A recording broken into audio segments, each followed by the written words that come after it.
Vamos a hablar de el costo del pecado. Hemos hablado de las consecuencias, ¿verdad? Hemos hablado de qué cosa es el pecado, pero ahora quiero que hablemos algo del costo del pecado. Todo cuesta, todo tiene demanda, ¿verdad?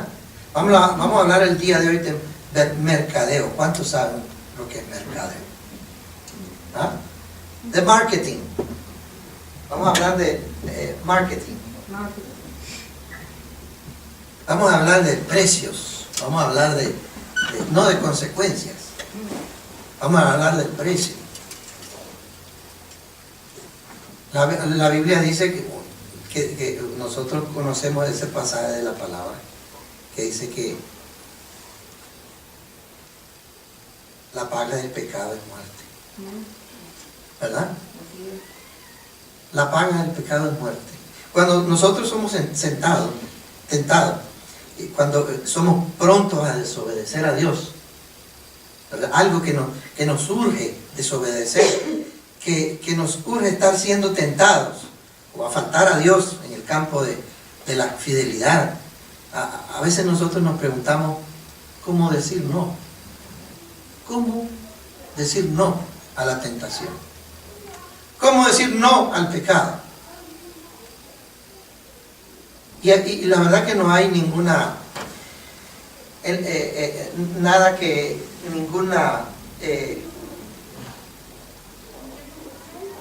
esquema que diga esto es lo que vamos a hacer, ¿verdad? Porque estas cosas son espirituales.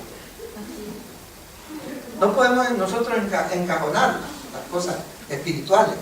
Pero cuando somos tentados, cuando se nos urge, ¿verdad?, actuar en contra de Dios y en contra de su palabra, siempre nos pensamos, ¿cómo puedo decir yo no a la tentación? ¿Cómo puede decir no a la tentación usted? ¿O cómo ha enfrentado usted la tentación en su vida? ¿Qué ha hecho usted para cuando está enfrente a la tentación? ¿Qué es lo que hace? Pablo le dice a Timoteo, huye, ¿verdad? ¿Qué cosa es? Salir corriendo. Eso lo practicó José. ¿Recuerdan qué hizo José? Sí. ¿Qué hizo José? Salió corriendo, dejando las ropas. Bueno, no es que se había quitado, que la señora, ¿verdad?, en lo que iba corriendo le agarró, a ver, lo quiso agarrar y se desabotonó la chaqueta y siguió corriendo. Y le quedó la ropa en su mano. Huye, le dijo Pablo a Timoteo, huye. Y nosotros cuando estamos enfrente de una gran pupusa sabrosa, una gran pizza, o como dicen en Colombia, a una de esas tortillas así de maíz, así como areta, una areta pero bien jugosa con queso, o una catamal, ¿verdad? Una catamal, o un tamal, o un taco mexicano, con una carnita bien asada, bien sabrosa, y con chilito y con, ¿cómo se llama la hojita esa? Cilantro y chirmol. O si estamos en Guatemala con aquel atol chuco, que es riquísimo, es tan chuco, pero qué sabroso que es. ¿Ah? Cuando usted está enfrente a esas cosas, usted no piensa si usted es diabético, no piensa si tiene alto el colesterol. ¿Es o no es cierto? Yo conozco personas que están a dieta y que dicen, bueno, quebrémoslo un poquito y nos ponemos a dieta mañana. Porque la tentación a comerse ese platillo es tan grande que en ese momento usted no repara si usted es diabético, tiene problemas en el corazón o en el hígado, o tiene alto el colesterol, o se va a morir el día de mañana. Cuando uno esté frente a la tentación es exactamente así. Es un platillo que apetece. Y no me estoy refiriendo a lo que usted está pensando, solo cuestiones de adulterio y cosas sexuales o de la carne. No me estoy refiriendo a eso. Me refiero a todo. Es todo lo que nos tienta. Todo aquello que nos separa de Dios. Hermano, oiga bien, todo aquello que nos separa de Dios es atractivo.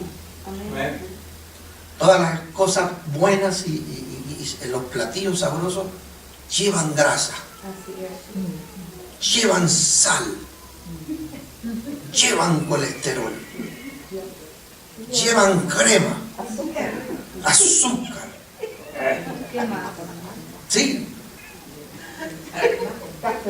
Yo me crié en mi casa con, mire, yo no sé, aquí estamos alargando y yo digo, yo no voy a meterme a estas cosas porque... Pero cuando yo me crié, fíjese, algo que a mí me encantaba, ¿sabe qué? Me crié así, mi mamá nos crió así. En la mañana un cafecito con leche instantánea, caliente. Nosotros le llamamos café de leche. Y siempre Daniel se pone a reír con Jacqueline, porque ella dice café con leche y otros dicen leche con café. Y nosotros le decimos café de leche, y la verdad que yo no sé cuál es la verdad. Pero esa era leche con café si usted quiere ponerle, pero un cafecito, una lechita caliente con un poquito de café instantáneo y azúcar. Y después un pancito francés que pasaban vendiendo ahí. Y abríamos por la mitad del pancito unos bollitos, eran así unos bollitos que vendían unas ristras así, entonces le echábamos mantequilla sabrosa. Hermano, y yo me sentaba con mi ristra tal vez yo de unos 10 años, de 15, 12 años, ¿verdad? Con un montón, le ponía bastante mantequilla, ¿verdad? Y me sentaba con mi vaso de leche con café y con mi pancito de mantequilla y pancito, la mantequilla con el pancito fresco, acabado de salir del horno. Bien. Eso me hace daño, hoy ya no puedo darme ese lujo. Pero a veces le digo a mi esposa, vamos a echarnos el pancito, pues pasamos por el Tim Hortons y lo primero que busco es un croissant. Y a veces cierro los ojos y la señora me dice, ¿quiere el plain o el de cheese? Y me dice la señora, ¿hello? Ok, de queso pues, le digo. ¿Me entiende? Porque la tentación es grande. El pecado así es. Pero ¿de dónde viene? ¿De dónde cree usted que viene el pecado? ¿De dónde viene? ¿Cuántos creen que viene del diablo? ¿Cuántos creen que viene de Dios? No, para nada. ¿De dónde viene entonces? De la carne, del mundo. ¿De dónde viene la tentación?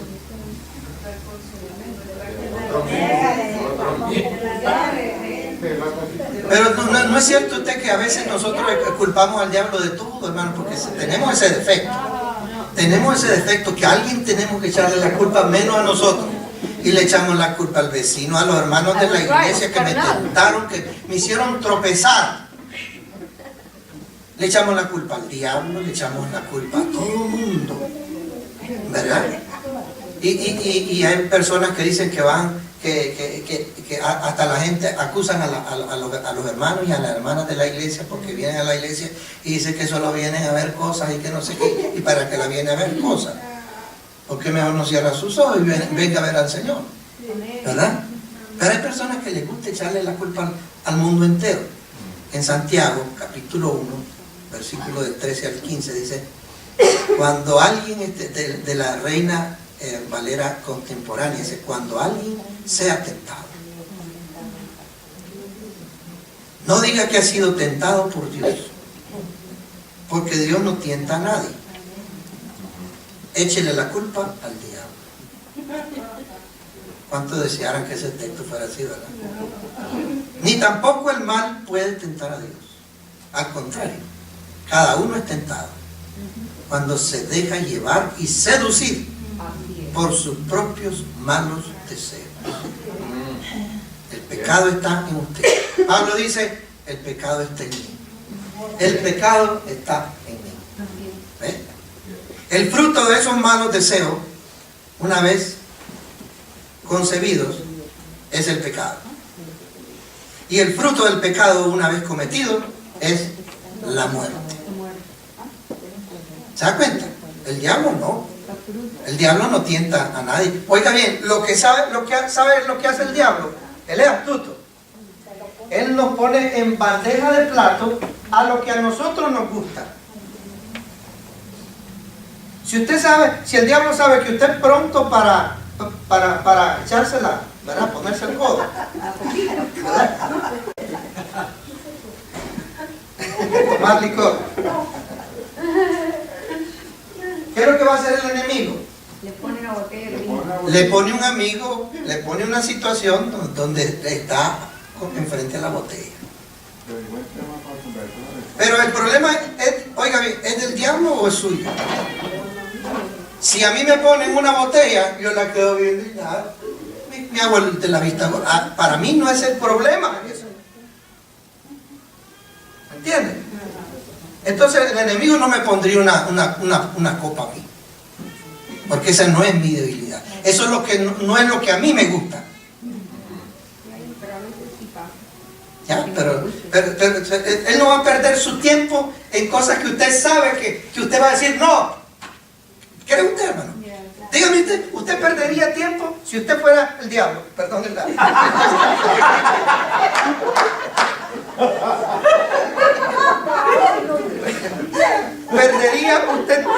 Perdería su tiempo sabiendo que le queda muy poco tiempo, dice la Biblia. Perdería usted tiempo, gastar tiempo con una persona que le va a poner algo que el enemigo ya sabe que usted va a decir que no. Él le va a poner adelante las cosas que a usted le gustan. Entonces el problema es suyo, no es del diablo. ¿Verdad? ¿De dónde viene entonces? De la carne, no es de Dios. Aquí vamos a decir algo más un poco controvertido. ¿Qué se pide de mí? No es controvertido, pero algo que nosotros tenemos que analizar. El pecado nace de nosotros. Es algo que a nosotros nos atrae, nos gusta. ¿Por qué? Porque a lo mejor en una tierna edad fuimos expuestos a algo. Algunos el licor, otros qué sé yo, al cigarrillo, al fumar, otros un montón de cosas, ¿verdad? Y no vamos a mencionarla porque ustedes la conocen. Pero usted fue expuesto a ciertos pecados en su vida. Se volvió adicto, le encantó, le fascinó, ¿verdad? Y ahora eso es una lucha en su vida. Usted se entrega al Señor, pero eso le marcó su vida, se la marcó. Y aunque usted ya ha renunciado a eso y usted ha sido lavado con la sangre de Cristo, el enemigo sabe que en su vida pasada eso le gustaba. Entonces él va a utilizarlo todo el tiempo. Se lo va a venir a vivir. Usted podría decir, ¿pero qué? Porque tal vez algunos de nosotros nunca, ¿verdad? Dice la Biblia, bienaventurado el varón que nunca anduvo en consejos de malos. ¿Sabe por qué bienaventurado? Porque no va a tener tentaciones de esas cosas. No va a pensar en eso. Sí. El que nunca le gustó el vicio, el que nunca le gustó la fiesta, el que nunca le gustó el cine, el que nunca le gustó... algunas de esas no son pecados para mí, ¿verdad? Discúlpenla eso. Pero para otros sí. Pero el que nunca le gustó, ¿cómo se llama? La borrachera, el cigarrillo, la marihuana, las drogas, el que nunca le gustó eso, no va a tener tentaciones de eso. A lo mejor la única tentación que pueda tener es que, a ver, ¿cómo sabe?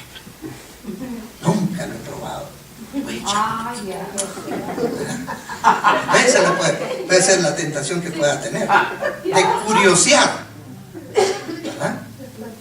Pero vamos a esto. ¿qué se pide de mí? ¿Qué pide el pecado? ¿Qué pide el pecado de mí cuando uno peca? La tentación, ¿qué es lo que pide de mí?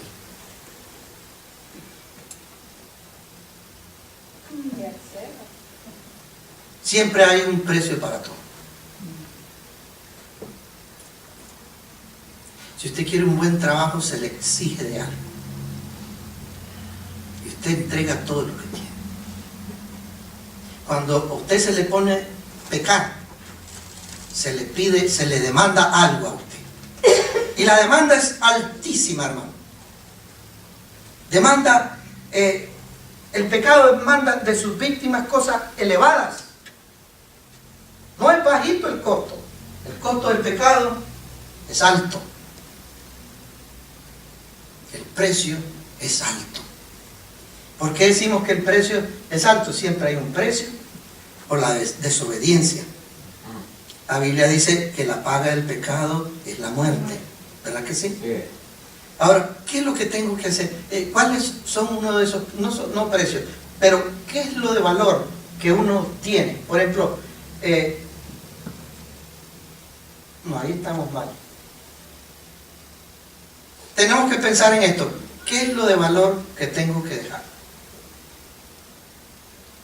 Cuando usted esté frente al pecado, usted tiene algo valioso que Dios le ha dado en su vida. Usted tiene buenas cualidades que ha logrado mantener en su vida. Usted fue de su padre el diablo en un tiempo, ahora es de Cristo. Usted tiene algo valioso que lo adquirió por la relación con su Dios. Usted tiene buena conducta, ¿por qué? Porque no es porque usted sea una buena persona. Amén. Es porque usted la adquirió cuando Cristo vino a su vida. Amén. Antes no era honesto, ahora sí es honesto. Aleluya. Antes tenía un bajo concepto de moralidad, ahora lo tiene muy elevado. Usted ha alcanzado una estatura bien grande. Y el pecado, eso es lo que demanda. Que usted baje a lo que usted antes no tenía. Eso es valioso. La honestidad, la fidelidad, ayúdeme. La santidad,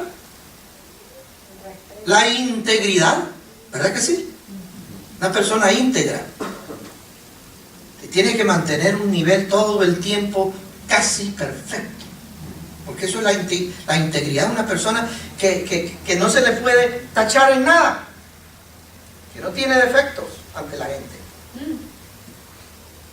Una persona íntegra, una persona que no se le conocen defectos, aunque todos los tenemos, ¿verdad? Pero una persona íntegra viene siendo como alguien que es cabal en todas sus cosas, transparente, genuino, como estuvimos hablando la otra vez. Entonces, todas esas son las cosas buenas que usted tiene. Y que ahora, al enfrentarse al pecado, usted tiene que decidir abandonar algunas de ellas. Entonces eso cuesta, ¿no cree usted? Mantener un alto nivel en su vida cristiana, una buena relación con Dios, cuesta, lleva tiempo, años, esfuerzo. Y cuando llega el pecado y se enfrenta con usted, esa es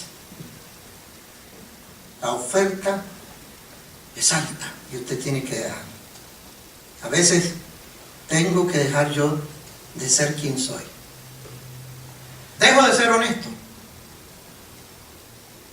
En algunas ocasiones el pecado, eso es lo que me pide. Que deje mi honestidad. El pecado a veces me demanda que deje mi fidelidad. Abandone mi fidelidad. A veces el pecado me exige a mí que abandone mi buena conducta. Y usted debe de ser buen padre, buen marido, buena esposa, porque eso es lo que le está demandando el enemigo. Eso es lo que le está mandando el pecado. Depende el pecado al que usted está sometido. Depende de lo que le está atrayendo. Pero el costo es altísimo, hermano, porque usted tiene que dejar las cosas que son altamente valoradas como buenas. su buena relación con Dios, usted la tiene que abandonar. ¿O no?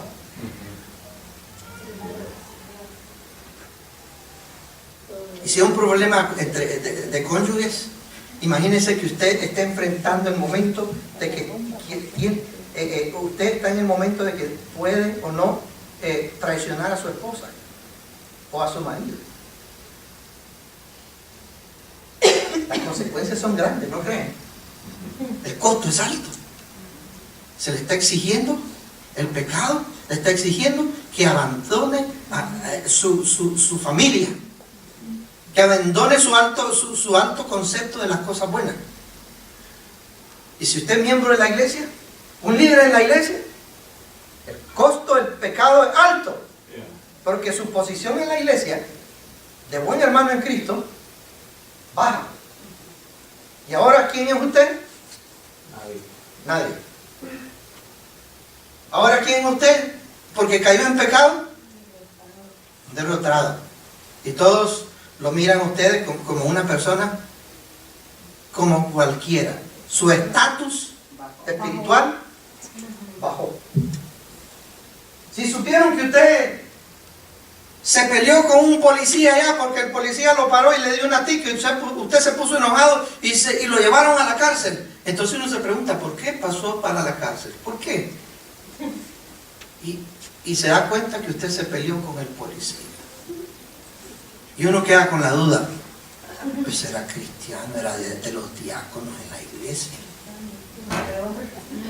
era el copastor, era maestra de la escuela dominicana.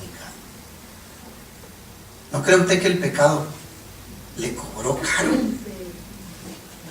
¿No cree usted que la tentación le cobró caro? Ese momento de enojo se lo cobró caro el enemigo.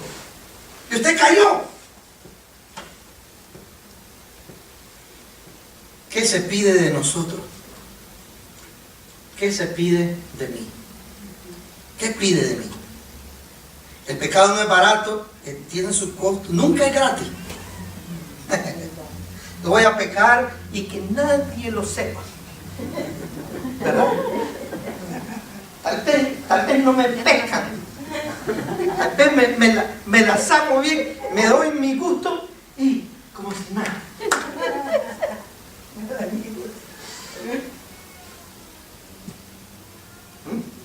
El pecado nunca es gratis. Y cuando se llega a saber, uno pide.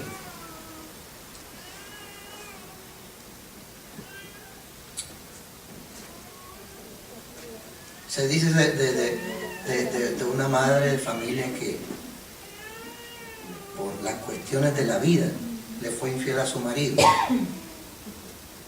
Pero no fue aquella gran cosa, digámoslo así, ¿verdad?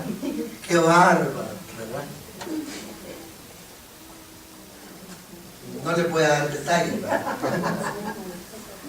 Porque es algo de la vida real. Fue algo que no era para decir qué bárbaro, ¿verdad? Entonces, pero le fue infiel al esposo. Ahora, con la fama ahora que se tiene del internet. Facebook. Sí. Y entonces, ¿qué pasó? Los hijos se dieron cuenta, perdió su buena reputación Como madre. como madre, Como esposa. con el esposo se reconciliaron, no hubo problema, todo está bien, todo está caminando bien, pero quedó en la mente de los hijos, especialmente los hijos varones, imagínense. Pobrecita. Una mancha, pobrecita, ¿cierto? Y eso es algo de darnos lástima a esa situación. Porque no fue la gran cosa. Claro que sí fue pecado, ¿verdad? Porque ahora no se puede decir que no hay pecado. Hubo la intención, la mala intención. y perdió la reputación. ¿Cómo salvar esa reputación? Algunos de los hijos le dijeron francamente, hemos perdido el respeto por ti. Y en su cara. El pecado cuesta, hermano. ¿Qué puede uno hacer? ¿Cómo puede uno recuperar esa imagen? El pecado cuesta. Y se lo cobra caro a usted. A veces uno no piensa cuando está en el momento de la tentación. Ahí vamos a llegar a eso. El pecado no es barato. Ni es gratis. Se cobra caro.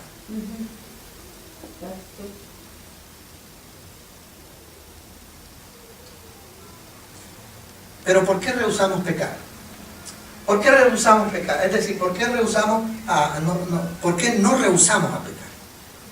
¿Por qué no decimos no? ¿Por qué no le decimos no al pecado? ¿Qué dice usted? Por temor al rechazo. El rechazo de si no accede a la oferta o hacer algo en contra de los principios cristianos, podría perder la amistad de alguien. Podría perder la amistad o la asociación con algún grupo de personas de trabajo, algunos amigos. Y entonces si usted no cae en la tentación como ellos caen, usted tiene temor al rechazo. Entonces usted tiene que hacer lo que ellos hacen. Temor a otros. Por el miedo al rechazo. Y por el miedo al rechazo nosotros nos dejamos caer. Otra razón, por el temor a los efectos financieros.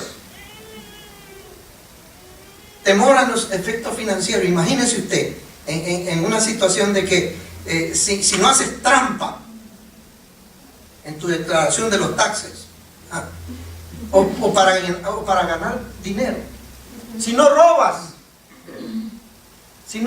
en el trabajo, y aunque sea legal el robo, porque hay robos que son legales, ¿sí? ¿Sí? Si usted el jefe le dice a usted tiene que ganar nada más el 12%, ¿vio? Usted le dice, ¿qué? Está bien. Y usted por de bajera le cobra 15%. ¿No es robo? Claro que sí, porque el acuerdo que tenía con el jefe, usted lo ha quebrado. Por temor a los efectos financieros, que no sé cómo voy a pagar mi pile, entonces ¿qué hago? Sí, trabajar por debajo y cobrar a la gente y decirle a la gente, no, yo solo trabajo por cash, págueme cash. Ya, porque así no lo reporta. No lo reporta y no quiere pagar los impuestos. Cuando la Biblia dice que nosotros tenemos que pagar a quien se le debe. ¿Verdad? Por temor a los efectos financieros. Otra razón por qué puede ser, ¿verdad? Puede ser que no rehusamos a pecar. Por perder una buena oportunidad. Por perder una buena oportunidad. ¿Qué quiero decir con eso? ¿Qué creen ustedes? Por perder una buena oportunidad.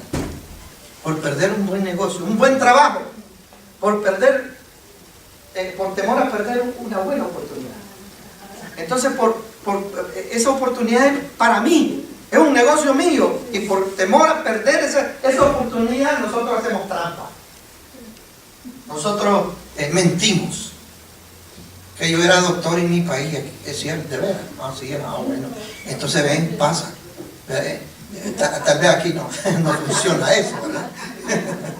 Tal vez no funciona, pero incluso en nuestro país, en eso, ¿verdad? En esos pueblos donde no se le pide nada a uno y decide pegar mentiras por saber que hay una oportunidad buena y voy a pegar una mentira.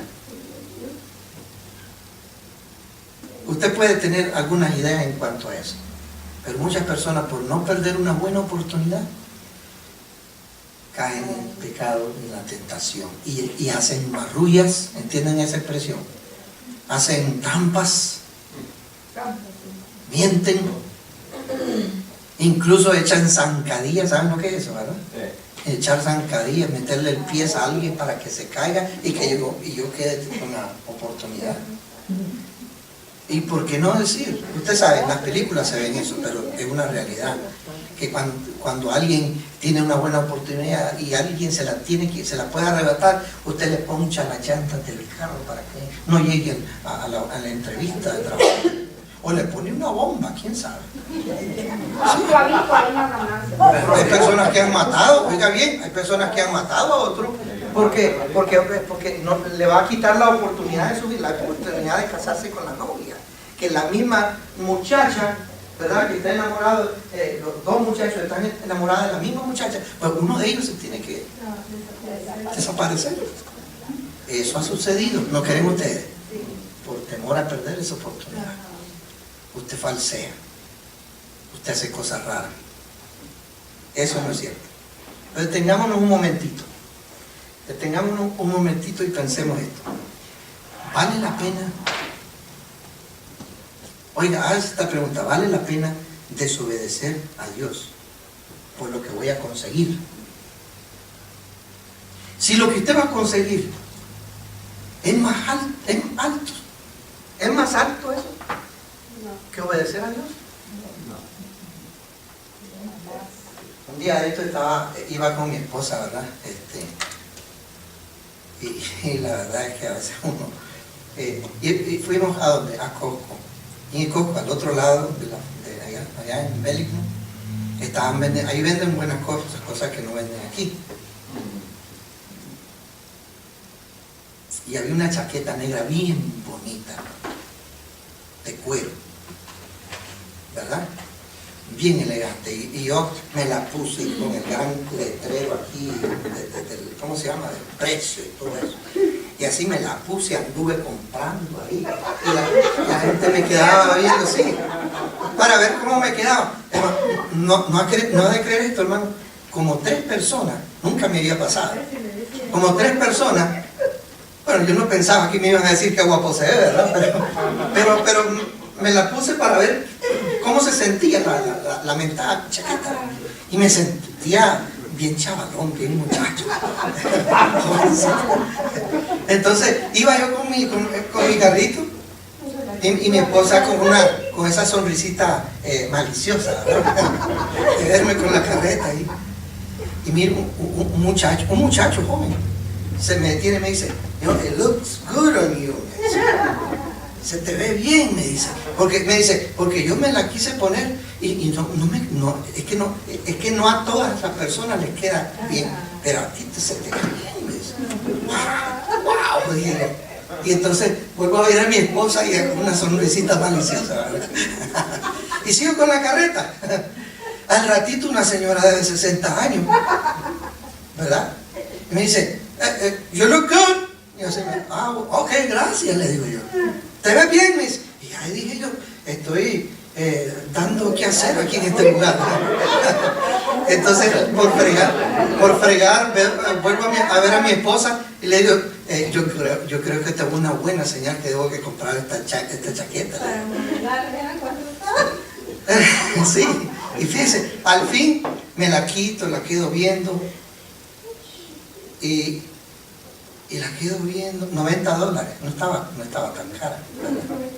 Y era de buen cuero y de buen bienestar, y me quedaba bien en mi cuerpo, me quedaba bien, es decir, es muy difícil que a mí me quede algo bueno, pero eso me quedaba bien, y yo me quedaba bien, y mi esposa me dice, comprala, si te queda bien, comprala, te queda bonita, está barata, y la quedo viendo y la vuelvo a y le digo a ella, me voy a hacer una pregunta, pero yo le dije como queriendo decir que vos te voy a hacer la misma pregunta cada vez que andes comprando. No se lo dije así, pero eso es lo que le quise dar a entender a ella.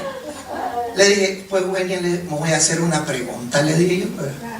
Le digo, ¿está bonita? Sí. ¿Me queda bien? Sí. ¿Qué dice la gente? Perfecto.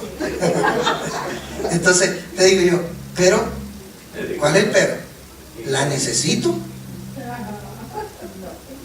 Entonces ella se queda así y yo me quedo así.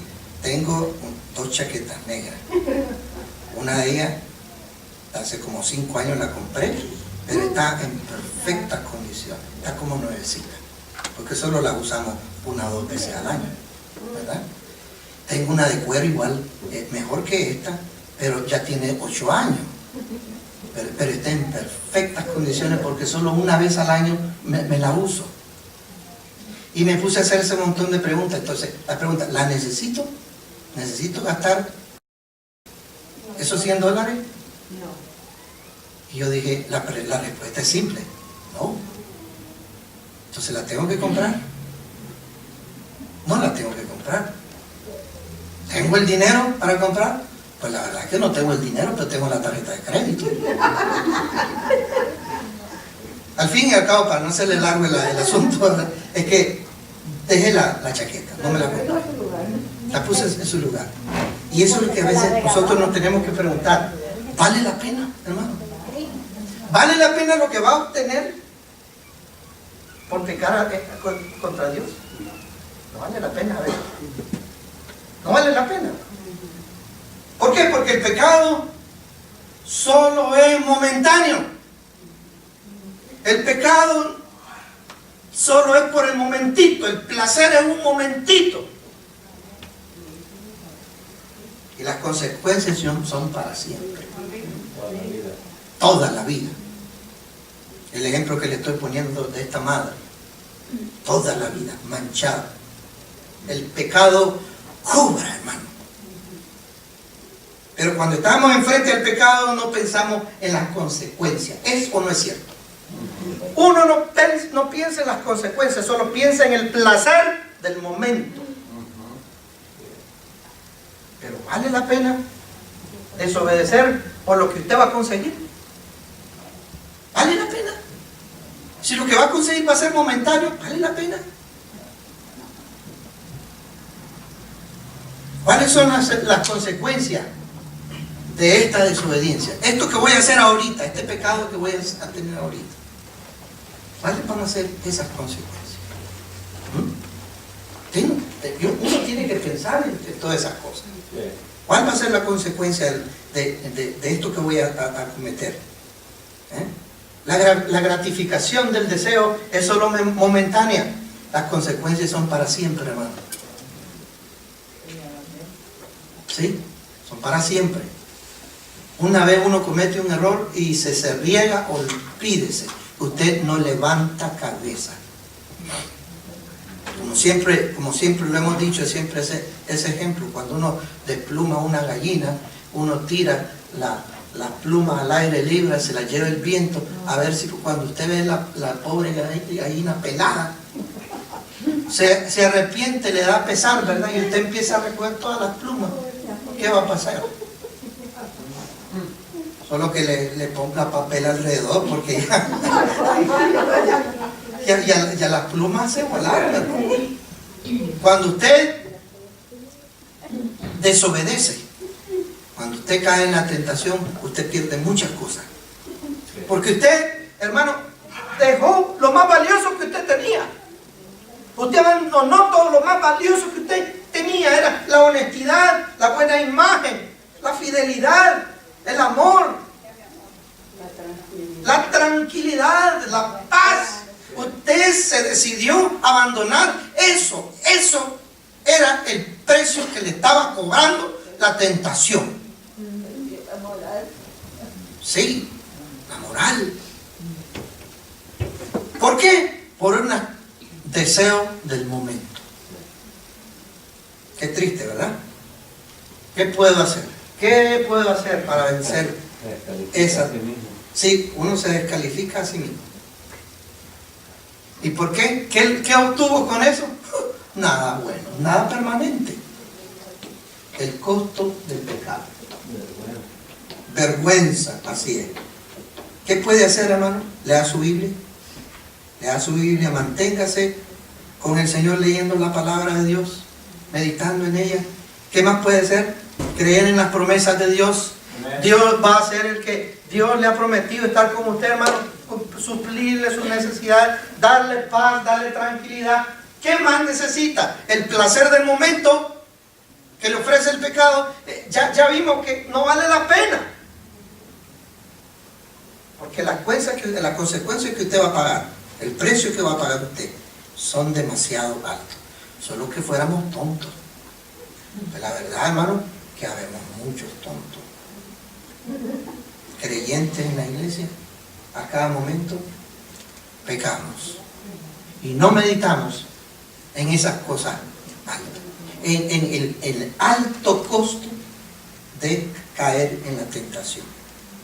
No significa que nosotros vemos a un hermano que cayó en la tentación, ya lo vamos a terminar de acabar, ¿verdad? Porque como pobrecito, ¿verdad? Él fue el que se dejó caer. Ahora, pues hay que machucarlo todo los días. Ya mejor lo acabamos, ¿verdad? Tampoco vamos a hacer eso. Sí. Pero si al tesorero de la iglesia se le ocurre robarse un poquito, aquí no, porque los hermanos son aquí, pero si tuviéramos un tesorero en la iglesia y a él se le ocurre robar un poquito, ¿será que el pastor la va a poner otra vez a ser tesorero? Aunque se arrepienta. Sí, no, yo al menos yo no. No lo voy a decir. Sería más de tonto decir, sí, hermanita, yo la perdono. Aquí tiene el $1.000.000, usted administralo. No. ¿Por qué razón? ¿Sabe por qué? Porque ya está marcada, lamentablemente, y su confianza ya no la tiene. Usted paga un alto precio cuando peca. Y siempre, y es como 20 veces he dicho lo mismo. ¿Sabe para qué? Para que nos quede claro que el pecado tiene un alto precio. Hay que orar con fervor, hay que pedirle al Señor, como dice la palabra del Señor en Santiago 5, dice, Elías era un hombre sujeto a pasiones como las nuestras. Y él oró, dice, y no llovió. ¿Por cuántos años? 3 años. Sí. Y después dice, volví a orar y llovió. ¿Qué quiere decir, hermano? Que usted cuenta con la ayuda de Dios. Usted no tenga temor, hermano. Usted está siendo enfrentado por la tentación, por el pecado. Cristo está con usted. El Señor dice, yo estoy con vosotros todos los días hasta el fin del mundo. Amén. Y recuerde, cuando usted esté enfrente a la tentación, al pecado, recuerde todo esto que hemos hablado. No vale la pena. Esto es momentáneo. Me va a producir pérdidas exuberantes, completamente elevadísimas, inalcanzables. En Isaías 41:10, con esto terminamos, la palabra dice, no temas porque yo estoy contigo, no desmayes porque yo soy tu Dios, que te esfuerzo. Siempre te ayudaré, siempre te sustentaré con la diestra de mi justicia.